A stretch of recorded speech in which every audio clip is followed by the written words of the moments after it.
Hello दोस्तों, मैं हूं आलमगीर। दोस्तों, आप सबको पता होगा कि इज़राइल और पैलेस्टाइन के बीच में इतने दिनों से जो कन्फ्लिक्ट चल रहा था, फाइनली वो 11 दिन के बाद 21 मई को सीज़ फायर डिक्लेयर हो गया। इज़राइल और पैलेस्टाइन के जो मिलिटेरियन ग्रुप हमास है, ये दोनों ही अपना अपना विक्ट्री जो है वो क्लेम की है।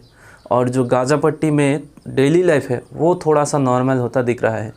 कई लोग घरों से निकल के अपना अपना काम कर रहा है। इसी बीच बांग्लादेश की तरफ से इज़राइल के लिए एक खुशखबरी आया। क्या है? दरअसल बांग्लादेश ने 22 मई को ये अनाउंस किया कि बांग्लादेश अपना पासपोर्ट में से जो एक्सेप्ट इज़राइल वर्ड्स लिखा हुआ था वो अब हटा रहे हैं। यानी कि ये हटा देंगे तो ट्रैवल बैन भी इज़राइल से हट जाएगा। इज़राइल ने भी इसका वेलकम करते हुए जो deputy director general for Asia and the Pacific mister Cohen है, उन्होंने अपनी ट्विटर हैंडल में कहा कि बांग्लादेश ने इज़राइल के लिए ट्रैवल बैन हटा दिया और दोनों ही कंट्रीज़ के बीच थोड़ा डिप्लोमेटिक रिलेशन भी इस्टेब्लिश करना चाहिए ताकि दोनों ही देशों की जो लोग हैं उनको सीधा फ़ायदा पहुँचे। क्या रीज़न है कि बांग्लादेश ने अपने पासपोर्ट में से एक्सेप्ट इज़राइल का वर्ड्स हटा दिया है? क्या इससे अब ट्रैवल बैन भी हट जाएगा और बांग्लादेशी लोग इस पासपोर्ट के ज़रिए इज़राइल की ट्रैवल कर पाएंगे? क्या अब इन दोनों देशों के बीच में फुल डिप्लोमेटिक रिलेशन जो है वो बन सकते हैं? चलिए इन सवालों का जवाब हम आगे इस वीडियो में डिटेल में समझने की कोशिश करते हैं। दोस्तों, 192 यूएन मेंबर कंट्रीज़ में से 28 कंट्रीज़ आज के डेट में अपने फॉरेन पॉलिसी के तहत इज़राइल को रिकॉग्नाइज़ नहीं करते हैं और इज़राइल के साथ कोई रिलेशन नहीं रखते।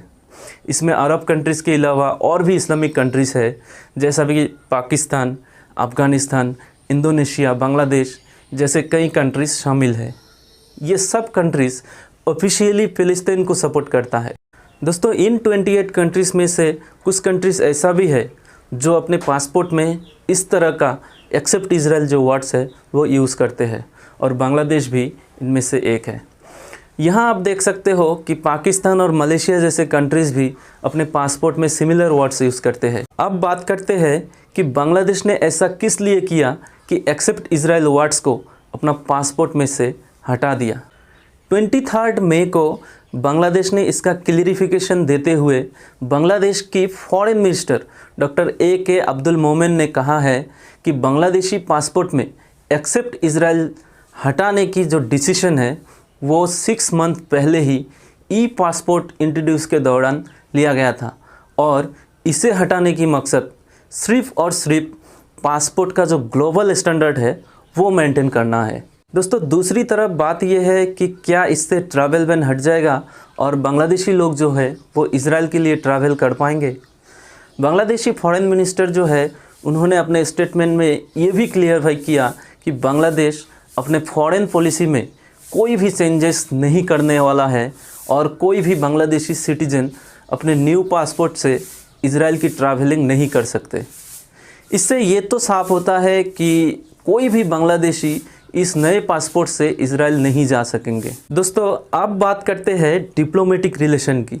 2 फरवरी 2021 को पब्लिश की गई अल जज़ीरा इन्वेस्टिगेशन रिपोर्ट में ये कहा गया है कि 2018 में बांग्लादेश ने अपनी इंटेलिजेंस सर्विस के लिए इजरायली एक कंपनी से सेलफोन मॉनिटरिंग यूनिट जो है वो परचेस की है और साथ ही साथ PIC-6 इंटरसेप्ट जो कि एक सर्वेलेंस सिस्टम होता है वो भी अपने इंटेलिजेंस सर्विस के लिए परचेस किया है। और ये जो परचेस है ये एक थाईलैंड के कोई मिडिलमैन के ज़रिए हुआ है और बांग्लादेशी मिलिट्री जो इंटेलिजेंस है उनका ऑफिसर्स हंगेरी में जाके इजरायली इंटेलिजेंस एक्सपर्ट से इसकी ट्रेनिंग ली है। हालांकि बांग्लादेश के जो मिलिट्री एजेंसी है उन्होंने बिल्कुल भी इसको एक्सेप्ट नहीं किया और बांग्लादेश का सीधा सीधा ये कहना है कि बांग्लादेश और इजराइल के बीच में कोई रिलेशन नहीं है और आगे भी नहीं होगा।